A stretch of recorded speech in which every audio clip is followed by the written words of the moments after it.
a este su espacio Con Fuerza, una producción de la Fundación Con Fuerza Multimedios con el auspicio del bloque de organizaciones no gubernamentales y sus entidades signatarias.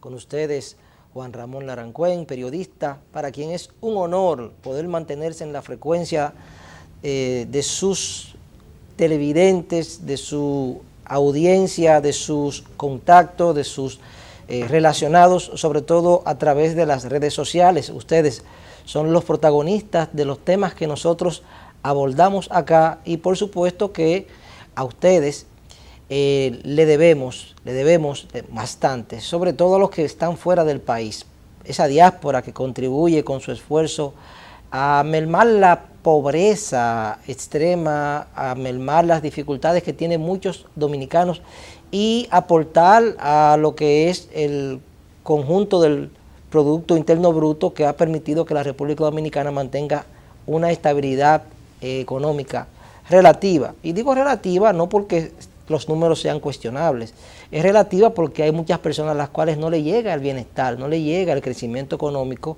y son esas personas con las que las instituciones no gubernamentales como las que nosotros representamos, pues tenemos contacto, a nosotros nos llegan muchas preocupaciones que tenemos que atender a pesar de las limitaciones. Y dadas las limitaciones que tenemos muchas veces, sufrimos en carne propia la impotencia de no poder hacer nada.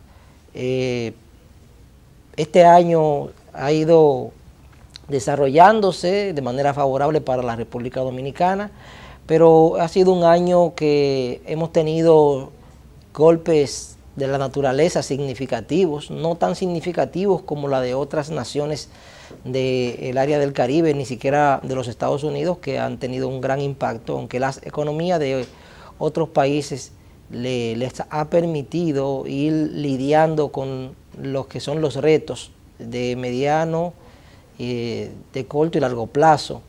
Los amigos de Puerto Rico están atravesando por una situación difícil, pero de manera muy ferviente, de manera muy animada, pues están tratando de procurar enrumbarse de nueva vez hacia la estabilidad.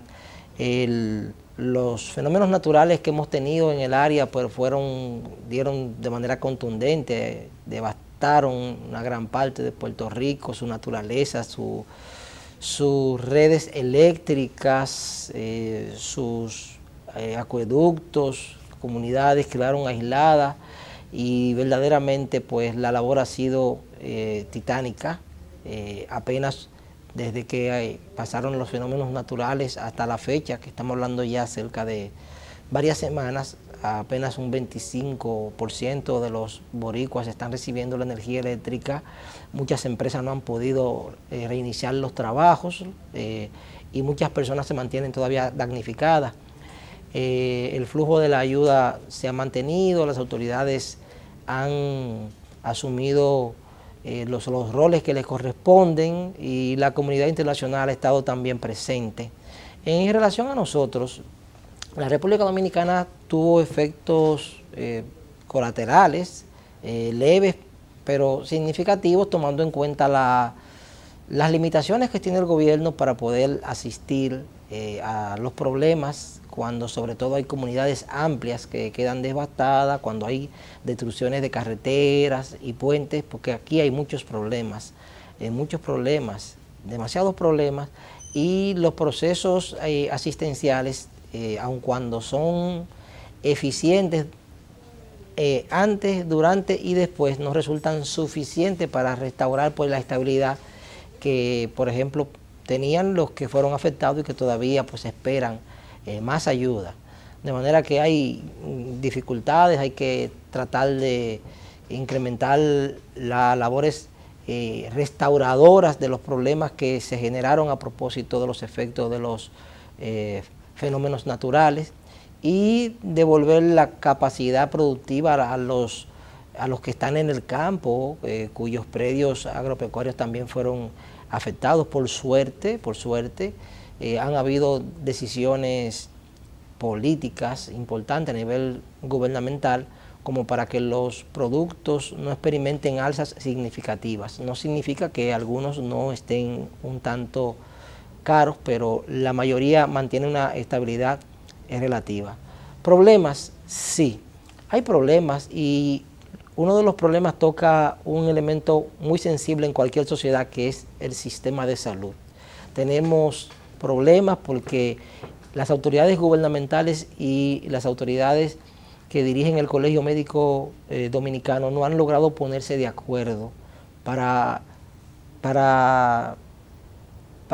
allanar el pacto que suscribieron, un pacto que suscribieron y que para los médicos el gobierno no ha honrado de manera total, mientras que para las personas del gobierno ha cumplido a cabalidad con ese acuerdo. Mientras tanto, el Colegio Médico ha paralizado en más de 6 ocasiones. Hay una huelga actualmente y los que sufren son los pobres, porque las personas que tienen estabilidad económica no visitan los hospitales públicos, ellos van a centros privados, tienen seguro médico. Entonces, los hospitales públicos son receptores de los problemas que tienen los pobres. Entonces, los pobres están pasando por una situación dramática en estos momentos por esa falta de concertación entre la parte sindical, que es el Colegio Médico Dominicano, y la parte gubernamental. De manera que esperamos que logren entender que no puede haber un dime y direte, un cuestionamiento, ni pueden prolongarse huelga a costa del sufrimiento de los que más sufren, de aquellos que no tienen poder adquisitivo, de aquellos que muchas veces ni siquiera salario tienen, de aquellos que solamente sufren las consecuencias de la exclusión social, de la marginalidad. Es tiempo de tratar de explorar mecanismos que no necesariamente afecten a los más pobres, porque caramba, ¿y hasta dónde? ¿Hasta cuándo? Los pobres no pueden seguir siendo afectados. Aquí, por ejemplo, los salarios para los que trabajan son deprimentes, salvo los que están vinculados a posiciones relevantes gubernamentales o del sector privado. La mayoría pues está atravesando por una situación muy difícil. De ahí que hayan tanta gente que cuando ustedes ven que están haciendo cualquier tipo de reparto, pues se aglomera una gran cantidad de personas, y es porque eso refleja la necesidad. Usted va, por ejemplo, a una estación donde se llenan, por ejemplo, los tanques de GLP, estamos hablando de combustible de consumo doméstico, el que usan las amas de casa. Y cuando usted, por ejemplo, va, porque tiene que llenar el tanque de su hogar o porque tiene que echarle el gas a un vehículo, usted se da cuenta que hay muchas personas que van y compran 1 o 2 o 3 galones y de un tanque que es, por ejemplo, de 12 galones o de 20 galones o de 15 galones, y usted ve que compran 2 o 3 galones. Y eso es un reflejo de la necesidad que tiene la gente, porque ¿qué persona se va a desplazar con un tanque? Muchas veces utilizan transporte de motores o vehículos a los cuales tienen que pagarle para poder reabastecerse. ¿Y qué persona va a ir a gastar muchas veces solamente en el transporte para llevar el tanque a la envasadora y devolverlo a su hogar más de lo que le va a echar al tanque en gas? Es un reflejo de grandes necesidades. Aquí hay muchas dificultades, aquí hay mucha pobreza, y hay que tratar de que los combustibles como ese, por ejemplo, porque el gobierno probablemente lo ve desde el punto de vista del consumo que tienen los que manejan los vehículos, pero hay una queja de las amas de casa, de las familias, que han visto cómo se ha ido encareciendo el galón de gas de consumo doméstico, y realmente un galón que se estima, el galón de gas que se estima debería estar alrededor de 80 y algo de pesos, pues cuesta casi 100 y pico de pesos. No recuerdo cuál es el pico, pero es considerable. O sea, estamos hablando de que probablemente esté sobrevaluado en más de 20 pesos en favor del impuesto que ha impuesto o que imponen las normativas legales de la República Dominicana.